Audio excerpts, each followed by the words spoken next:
Welcome to the Talk of the Town podcast. This week's episode, as you can see, I'm joined by the Dunstable Town coaches and also the Dunstable Town manager, Steve O'Reilly. Steve, we brought the rabble with us this week. We've got Rory, Swanee, Rich, Liam will hopefully be joining us a little bit later.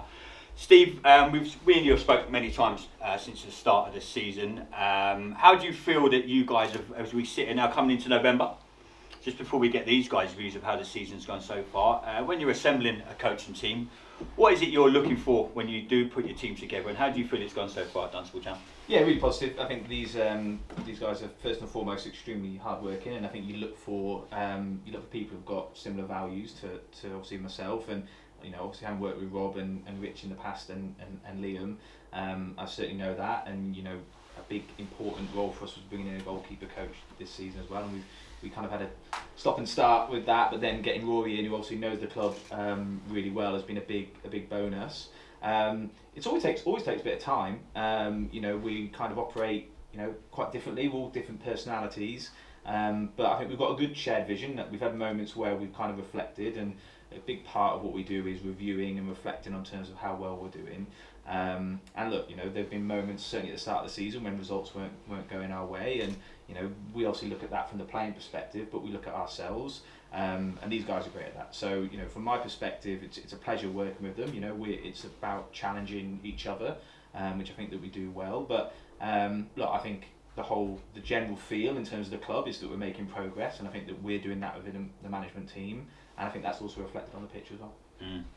Swanee, what's been the biggest challenge coming into a new team? Obviously, it's never easy. Like me and Steve have spoken many times. It's never easy coming into a new club. What has been the biggest challenges as you come into a completely new side?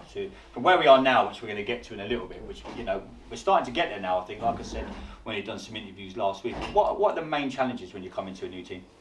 Yeah, two parts. I think firstly, understanding how the club works, the organisation, people in the club, and building those relationships. And the second part is building the relationships with the new playing group, and sort of building the spirit and almost the love into that group. So there are two parts. So understanding how the club works, understanding the relationships with the people and getting to know everyone, and then building that same spirit and into the playing group. So that would be how I'd see it. Rich, what would you say the biggest difference is from coaching in non-league to coaching in the pro game? Obviously, we've got people involved in this club that have been in the pro game, have now in non-league. When you're coaching in non-league, what's the biggest difference, do you think, to doing what we do, to say doing it Monday to Friday? I'd probably say the inconsistencies. So in terms of, that could be from a management team and also the players as well. So in terms of organisation, in terms of making sure everyone's sort of on the same page, in terms of making sure we're trying to go towards that same vision. And then obviously the players as well, that we understand that we've got a young team where pro teams might have obviously more experienced pros in there. We obviously know that there's going to be some inconsistencies and a lot of bumps along the way. So I think we've dealt with that pretty well so far. So I'll probably say they're the main differences in terms of the inconsistency sometimes in performance and organisation as well, if that makes sense. Yeah, no, definitely. Rory, coming to you, like Steve said, it's good to get a goalkeeping coaching. Had a little bit of topsy-turvy at the start, but you've been brilliant since you've come in. Is it a different role for a goalkeeping coach? A striker can miss a chance and he'll get another one in 5 minutes. A keeper concedes a goal. How does it vary for you having to be in the goalkeeping coach? Because if a keeper makes a mistake, it's never forgotten in football. But does your role vary a little bit from coaching the goalkeepers? And it might say these guys get a free pass sometimes. Midfielder makes a mistake. They can. Our goalkeeper makes a mistake. Everyone turns around and looks at you. But how are you finding the goalkeeping coaching role? I'm finding it really good actually. I mean, obviously Steve, Swanee, and Richard are really good. They always encouraged me to take part, learn from them. Like I said, I'm always open-minded to coaching. It is hard being a goalkeeper coach. Obviously, it does start from the front lines, and like you said, if a forward misses a one-on-one, then they get another chance. But the goalkeeper messes up or makes a mistake, they sort of look at me, or it's that. I try and just be positive with the keepers and just say, can you be better next time? So yeah. Steve, just coming back to you, mate, how hard is it for you to make sure the delegation's right amongst your coaches? You don't want to overload them, but then, you don't want to, they're here for a reason. It's always, when we spoke last season to Joe, he said sometimes he found it very difficult to not do everything himself and he had to delegate. you've got a great coaching staff around you. How easy a balance do you find there? Is it something you've struggled with? Like coming into your first management role, is it something that you've had to learn on the fly about delegation to these boys? Are they just trusted to get on with it? I know different managers handle things differently. How are you finding it with these guys? Yeah, I mean, look, these guys will do kind of, you know, if there's a vacuum or a void, that they'll step up and do that. I mean, from my own personal perspective, it is very different. You know, from my previous role at Harpenden, you know, 90% of the training sessions that we had there over that period of time, I would be doing some form of delivery, whereas it probably flipped the other way really now, where I do like to get involved and I like to be kind of as hands-on as possible, but you know, I've got a fantastic coaching team, so it is about, you know, trying to utilise the strengths of these guys to go and do that. I think that I might have found it a little bit more difficult in terms of maybe giving a good steer, and trying to be really clear with that communication in terms of what I want to see. And again, I think that what we've done as a group is, you know, certainly in those moments, you know, not just actually when we haven't got good results, but we've done it when we have, but really review and take a look at kind of what our approach is and try and be a little bit more structured with that. So, you know, we've kind of looked to move towards a little bit more consistency. You know, Rich has been leading for us, certainly from a training perspective, over the last month or so, and we tried to really focus on areas and build on it consistently. You know, I'll be the first to admit I probably was going a little bit kind of reactive to some of the results early in the season and kind of the direction that we would focus our training sessions. Now, it might not have been the right moment anyway for us to really start embedding kind of the principles of what we want to do as a football team, because we had a lot of kind of transition with the players through those moments. I feel like the squad's now a lot more settled, and I think that we've hit more of a groove in terms of how we operate. But no, it certainly can be difficult in terms of the delegation piece, and I think that, you know, I've kind of realised as we've gone along, there's a lot more to it than just kind of on the training pitch, and there's lots of different aspects that take my time away. And yeah, it's really about me continuing to learn about these guys, understand the stuff that they not just are good at, but they enjoy doing as well. But also throwing some challenge to them as well. You know, these guys want to come in here and develop and improve. You know, and we've seen really good things on them. You see the training sessions and the quality that these guys put on there.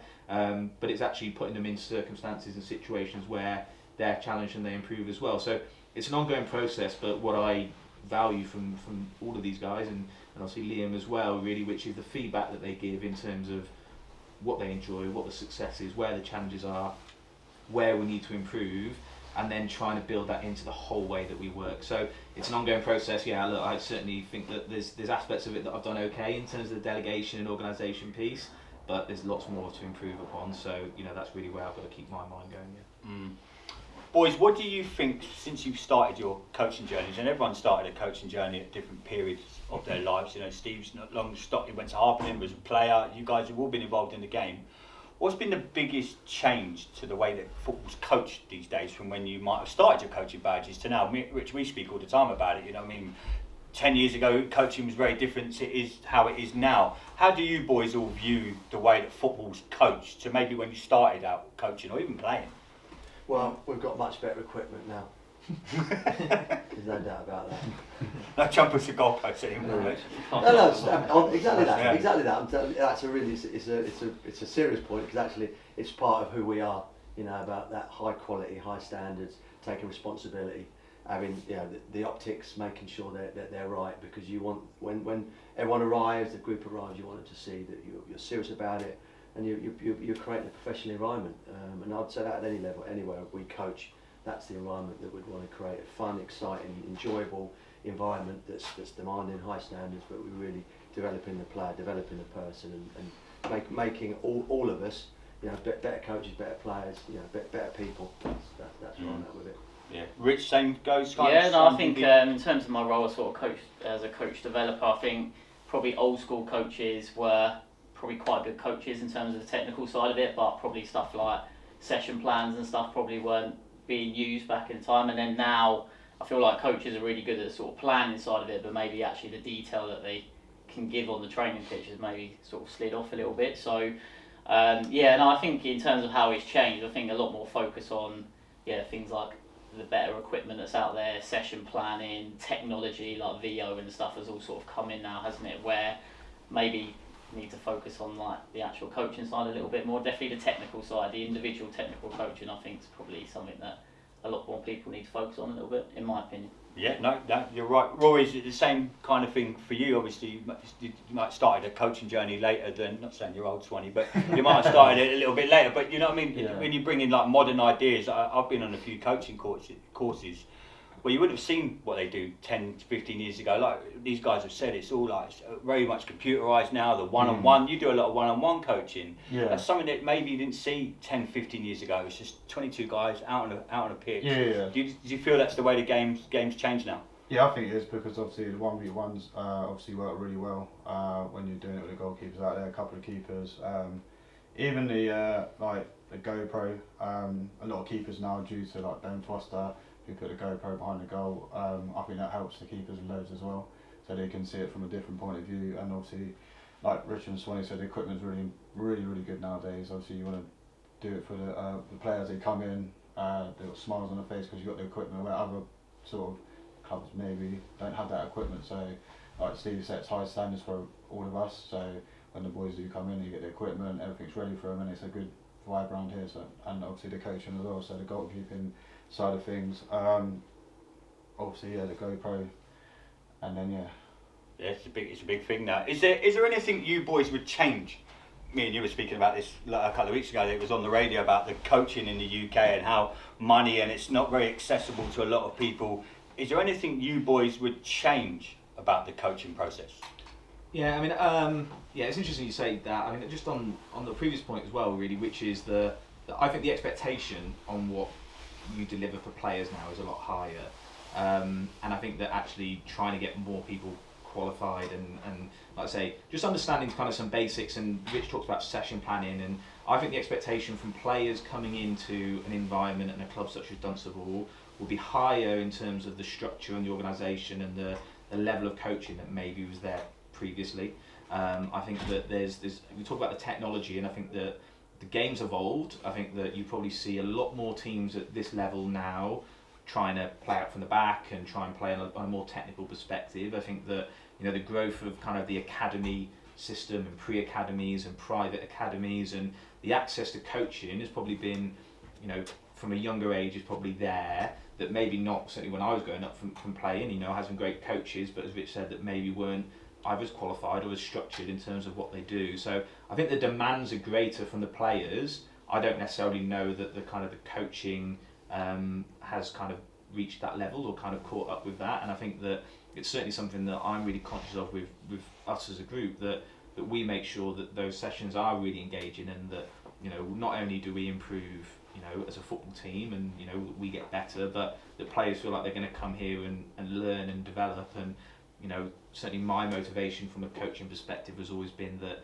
I think that there used to be a bit of a mindset that when you hit a certain age that was it, you are who you are as a football player, and you can't really learn too much. If you don't fit exactly, well that's it, then we'll go and replace you and get someone else. Whereas I think that the demands are now that that we want to see players see some potential, but there might be aspects that we want to work on the game with them, but that we are able to deliver that. And I just think that sometimes the demands now are so much greater on the clubs. I think now access to coaching, access to qualifications, the learning material, but actually how you can translate that into real world examples and not just classroom based. And I say Rich can probably speak to that a lot more from his kind of tutoring perspective, but I think that trying to now meet the demands of the players through the coaching side of things is a big challenge for all clubs, I think, moving forward. Rich, just coming to you, mate, what role does social media been playing in the way that coaching is done now? Back in the day, you had to play well to get a move to a club and you got scouted. Now I go on social media at the end of the season and there's players putting up reels and I've done this at that club. What role do you feel that's playing now in the modern day coaching? That's a difficult question. I think it's it's all right.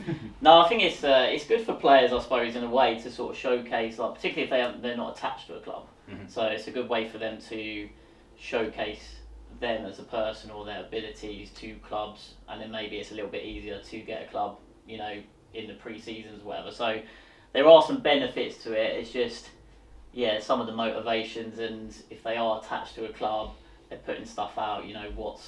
What's the sort of repercussions of that? I suppose are people looking for a move all the time? And in my opinion, players don't like to stick around as much nowadays, and it's actually, for me, players would benefit much more from having at least a full season with the same club, with the same coaching team, to be able to really embed them better skills that we can provide them.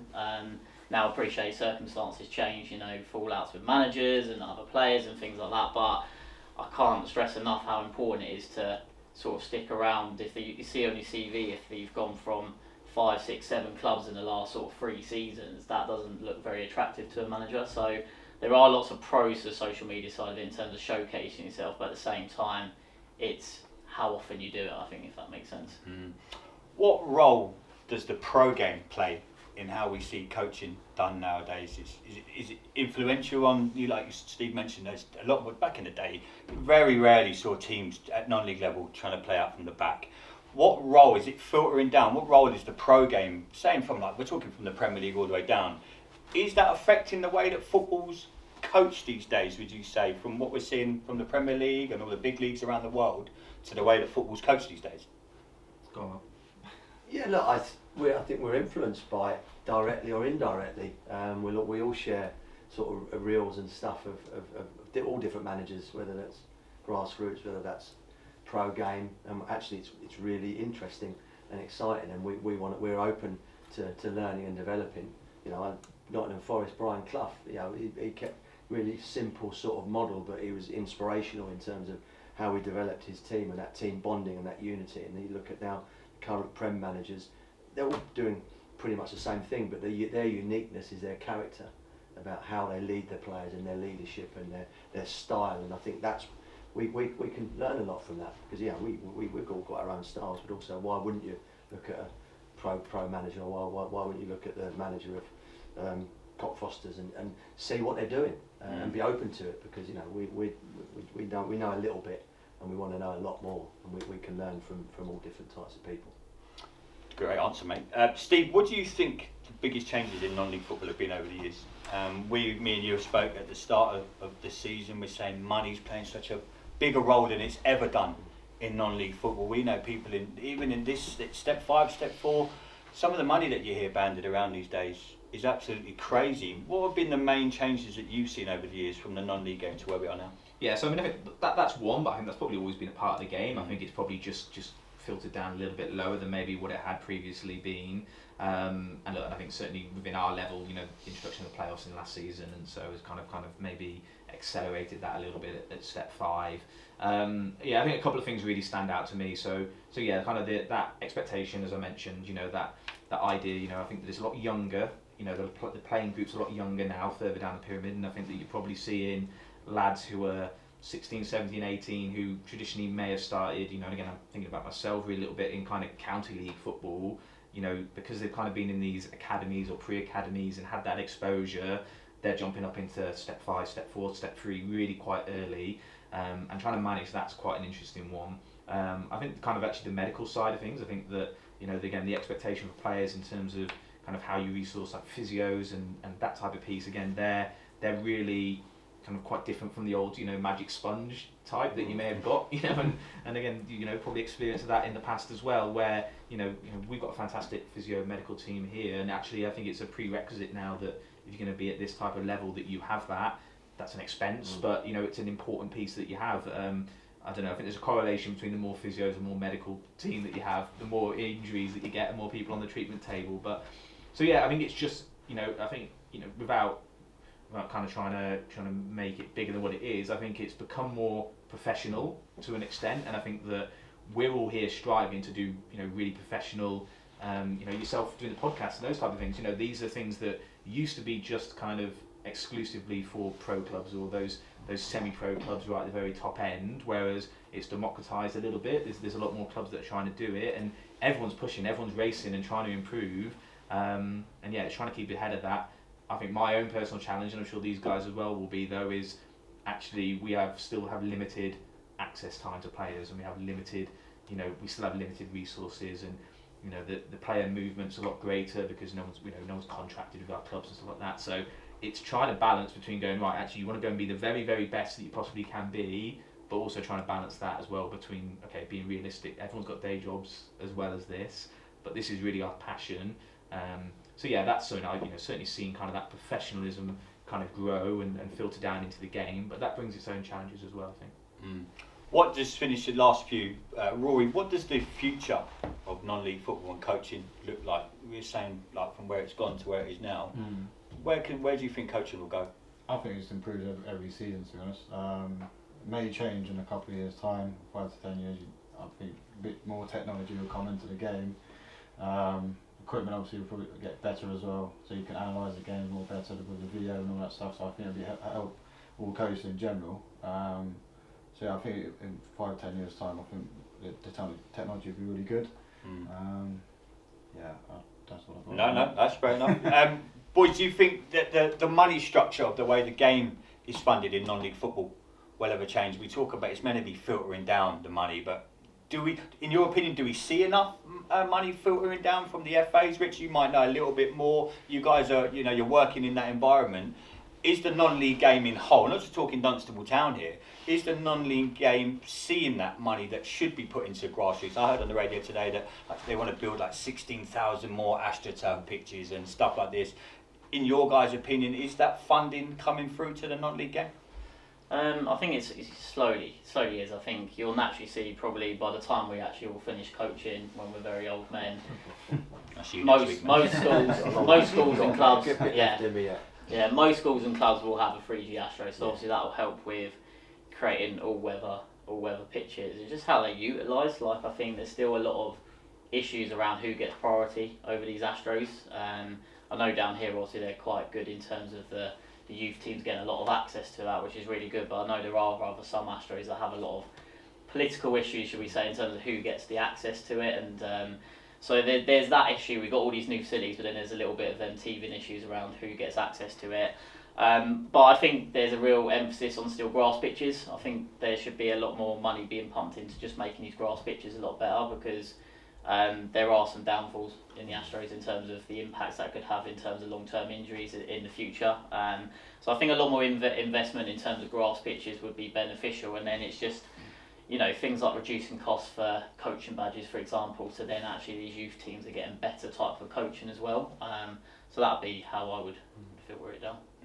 Swally, same for you, mate? Yeah, I think it's really an interesting question, because I think we can get a bit carried away with the money piece. If you look at the top end of the game, it's Disney World. It's a business now, isn't it? Yeah. And at where we're at in our space is sustainability. Is we want to build a club that's sustainable, that builds itself, from within.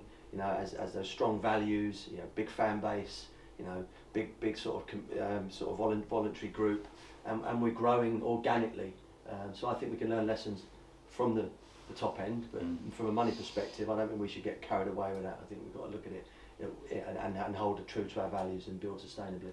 Yeah, well, boys, it's been great to sit down and chew the fat. I know the fans are going to be really appreciative. Just want to finish on one fun question. Steve, I'll let you have the first one. You're on Who Wants to Be a Millionaire?